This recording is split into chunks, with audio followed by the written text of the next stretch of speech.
Je m'appelle Maya, je viens de Croatie.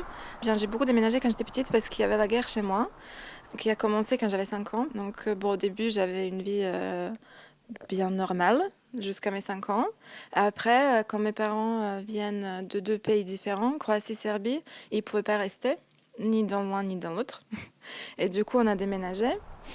D'abord de la Croatie en Serbie, et de la Serbie ensuite, on est parti en Slovaquie.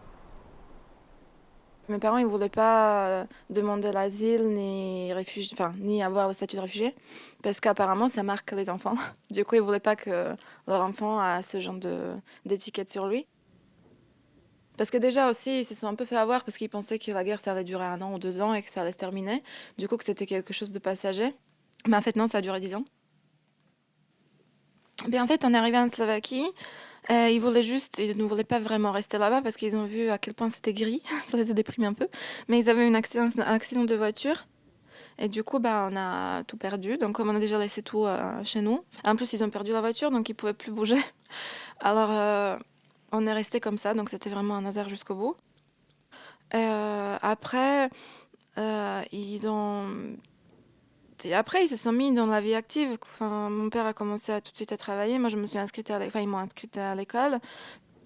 Donc, au début, j'avais un peu du mal parce que je comprenais pas. Même si les langues sont très proches, mais très proches. Non, en fait, elles sont pas vraiment très proches. C'est des langues différentes. C'est juste qu'elles sonnent pareil. Mais en fait, c'est pas si pareil que ça. Et du coup, au début, ouais, j'avais du mal à... Les enfants, ils me regardaient un peu bizarrement parce qu'en plus, en Slovaquie, il n'y a pas beaucoup d'étrangers. Limite, vraiment pas. C'était compliqué parce que la Slovaquie, c'était un petit peu moins développé quand même que chez nous, avant.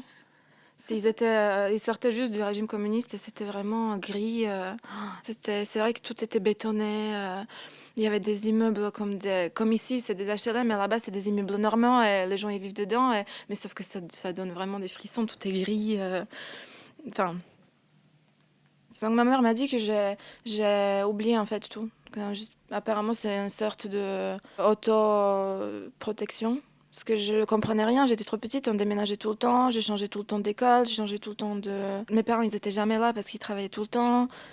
J'ai resté toute seule à la maison quand j'avais 7 ans, 8 ans. C'était étrange. Apparemment, j'étais un peu introvertie. Mais après, ça a changé justement. Je pense que c'est cette habitude que j'ai acquis quand j'étais petite, de voir d'autres gens, de changer du coup d'école, qui a fait que maintenant, je suis pas du tout introvertie du tout. J'aime bien aller vers les gens.